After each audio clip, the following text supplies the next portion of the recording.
ये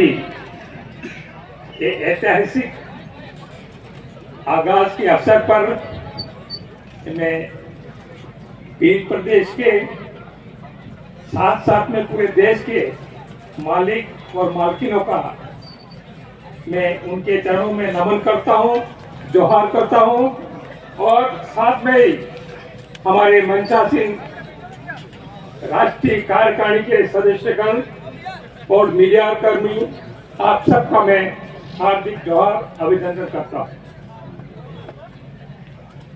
भाइयों, ये एक समय है जो 75 साल तक कांग्रेस बीजेपी ने राज किया और आपको मालूम होगा मानगढ़ में 1507 आदिवासी मारे गए थे। ये हमारे पूर्वजों का सपना था। उस सपने को भारत आदिवासी पार्टी साकार करेगी। हम ये कहना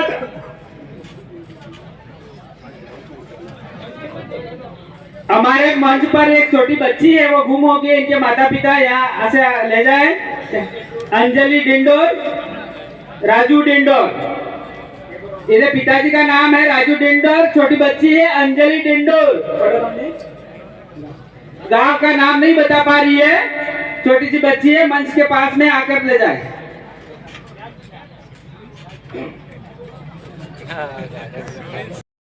ये हमारे जो पूर्वजों के जो सपना था, उस सपने को साकार करने के लिए भारत आदिवासी पार्टी का आगाज हुआ है।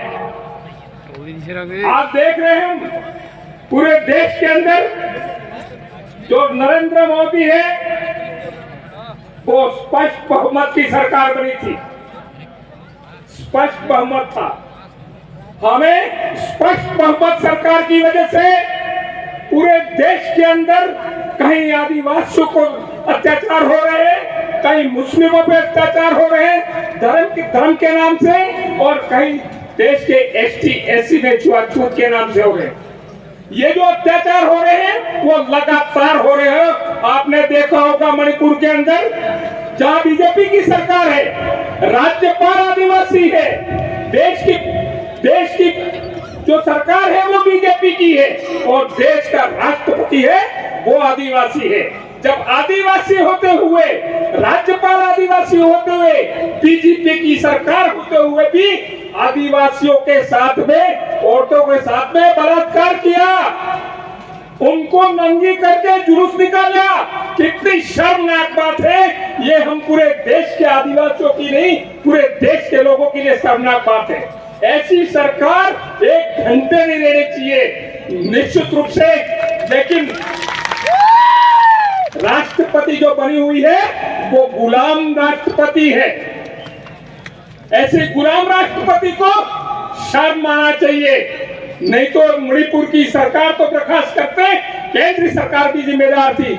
लेकिन भाइयों और बहनों, आपने देखा होगा कि डूंगरपुर जिले में आपका आशीर्वाद था और 2 एमएलए बनाया आपने, और साथ में ही 13 जिला परिषद सदस्य बनाया। 13 जिला परिषद बनाया जो आदिवासी सिलेक्शन प्रणाली था उसके तहत, और कांग्रेस के 6 जिला परिषद सदस्य थे, बीजेपी के 8 थे। लेकिन 13 की जिला प्रमुख बननी चाहिए थी, लेकिन कांग्रेस और बीजेपी, ये कमल कांग्रेस पेड़ूज्य। अरे पेड़ूजी तो हुज्य थोड़ा तार ऊपर थज्य। अरे केरमा आदमी बहिराने वेस्पो झगड़ो થઈ પડે પણ આ જિલ્લા માથે એને ઝઘડો નથી જોયું તો આ એવી સાઠગાંઠ है। એટલે હું કેવું ચાહું कि पावर हमारा जिला परिषद आप सबका था कि 13 जिला परिषद से बना दिए ने अन्य पेड़ हुआ।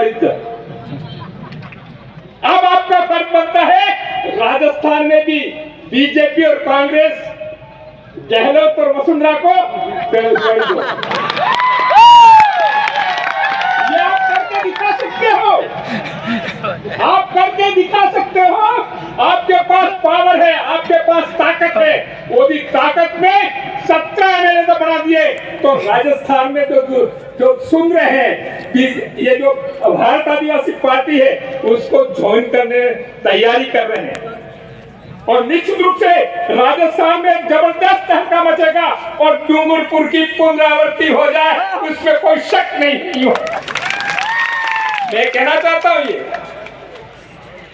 चाहता हूं कि पूरे देश के अंदर अब ये जो जलवा दिख रहा है, ये जो भारत आदिवासी पार्टी के आगाज के अवसर पर, उसमें हमारा एसटी, एससी, ओबीसी, माइनॉरिटी, इन सबको एक मंच पे आना होगा। और निश्चित रूप से हम एक मंच पे आ गए तो 2024 का जो चुनाव आ रहा है उसमें हो सकता है देश के अंदर नरेंद्र मोदी और कांग्रेस शामिल हो जाए। तो ये फर्क बनता है देश के मालिकों को इसलिए फर्क बनता है कि आज तक हमने सहन किया, आज तक देश की जनता के साथ जो अत्याचार हुए, अन्याय हुआ, वो हमने स्वीकार किया है।